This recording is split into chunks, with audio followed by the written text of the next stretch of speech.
Yes. Okay, terrific. So I didn't hear, what's been said before, but I'm Dr. Mindy Aisen. I'm at Rancho Los Amigos National Rehab Center in Los Angeles, and I'm part of the USC Medical School faculty. I'm a neurologist. I was very honored to be included in this panel, and I learned a great deal.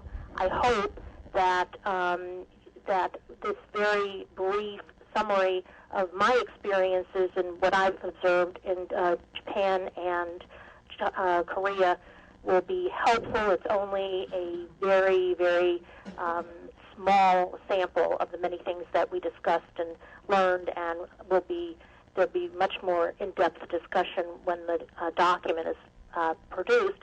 What I've done is try to highlight what I saw with a little bit of editorializing about where this might go to even further enhance healthcare, and especially with an eye toward healthcare as it evolves in America, and healthcare for people who are disabled or aging into disability or aging with disability, or children who have congenital disability.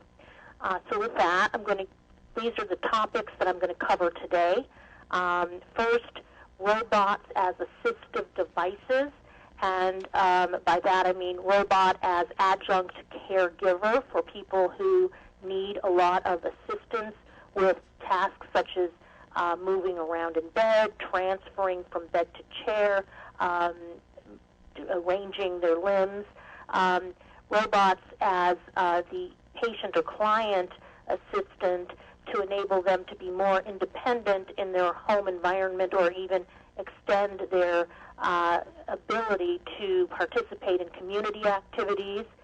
And then finally, for the robots as assistive devices, robots that are replacing lost motor functions or even lost limbs. The next thing that I'm going to review will be a more, in my mind, exciting but not particularly more necessary area, which is neurological rehabilitation and neural restoration, and the role of robots as we advance that field in rehabilitation medicine and neurosciences and neurorehabilitation. So I will touch upon the assistive needed biofeedback abilities of robots that we are using more and more, and there needs to be a lot more research, and I'll give you some comments about what I saw and how I think some of those technologies can be merged and altered to provide even a better product and way to serve our patients. I'm going to touch on robotics and telehealth, and finally on brain-computer interface opportunities with robotics. Next slide.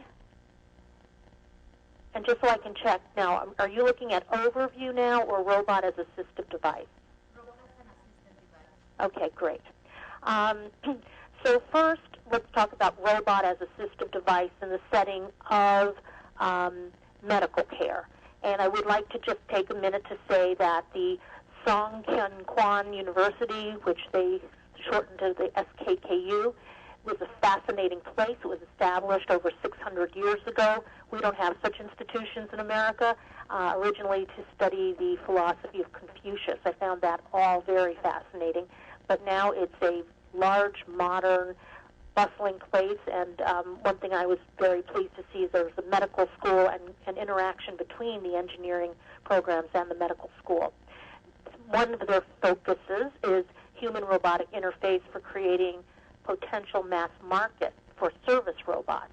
And as you can see in the slide, there are many possibilities for consumer robots, but the area that most caught my attention was the role for healthcare. And so they are developing robots that can dispense medications, serve as nurses' assistants in skilled nursing facilities, serve as assistants for patients within their home. Next slide, please. And so the particular line of robots that was relevant to this is the homemate, which I'm going to show you a picture of in a moment. It's one of many of their cognitive consumer robots. They perform human-like robot services, and that you can see as I've listed there, home security, elder care, assisting with what the person needs. Pick something up from the floor, bring me this, bring me that. They are made to be quite interactive with the individual using them.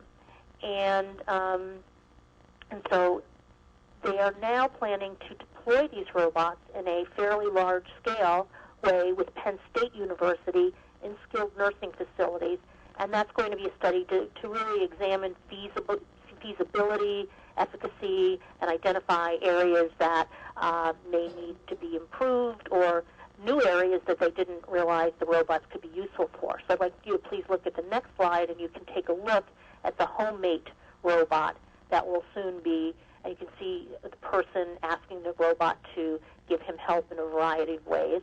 So that was an exciting new application, and I'm also really pleased that there's this collaboration between Korea and America. And I'd also like to add that we're closer in California, so if anybody wants to work with us at Rancho, we have quite a few rehabilitation patients who would love to participate in such trials. Okay, next slide is Osaka University, and I'm changing topic fairly quickly here. Fascinating visit. Dr. Yoshikawa was our host, and one of the many fascinating robots that we saw was an infant-child robot that is able to learn based on human interaction. And it acquires skills based on environmental experiences, and this is a model, not so much, this is certainly human-robotic interaction. It isn't instantly apparent how this would be a caregiver opportunity, but it certainly has a lot of opportunity for testing hypotheses about human development, child development, and may also lend insights into how to best treat children who are born with brain injury, like children with cerebral palsy.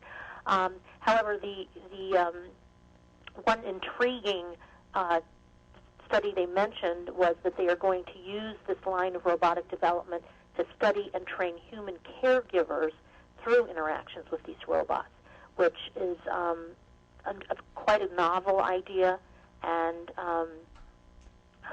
one I thought was very, very interesting and something I had not heard of before. Next slide, please. Okay, next is Dr.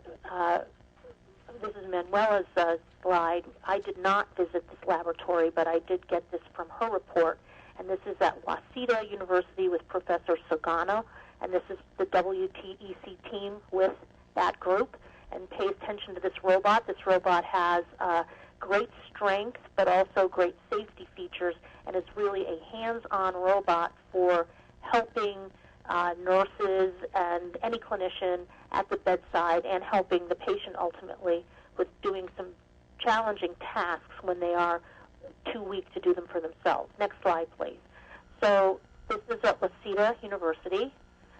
They call this the Twendy-1 robot, and I took this straight from Manuela's descriptions. The robot is very strong and can hold the entire weight of a person. It can gently rotate them and set them down gently in a chair, and transferring is one of the most challenging activities that go on in a hospital such as mine, which takes care of people with stroke and spinal injury and brain injury and limb loss and a lot of things that make them at risk for falls. This is the transferring activity leads to injuries in the patients, and injuries in our staff. And having a device like this that was truly safe, comfortable, let the patient feel secure would be a great boon to healthcare, I think. Okay, and then in the next slide, you can see the Twendy-1 robot in action, doing lifting and, bringing someone from sit to stand. Next slide, please. Then, continuing as using the robot as an assistive device, one major role in the healthcare management of people who are home-based, homebound, who have inability to participate in society for their activities of daily living. This is a real, it really harms quality of life. The isolation, social isolation, and inability to participate in community activities that one enjoyed a great deal. So at Kyoto University, they are developing robots that promote community access and participation. So this is the Nishida Laboratory. Next slide, please. I'm going to be talking about this lab subsequently because there were other activities they were engaging in that had other applications to human-robotic interface in the setting of improving rehabilitation care, I think, for people with disabilities.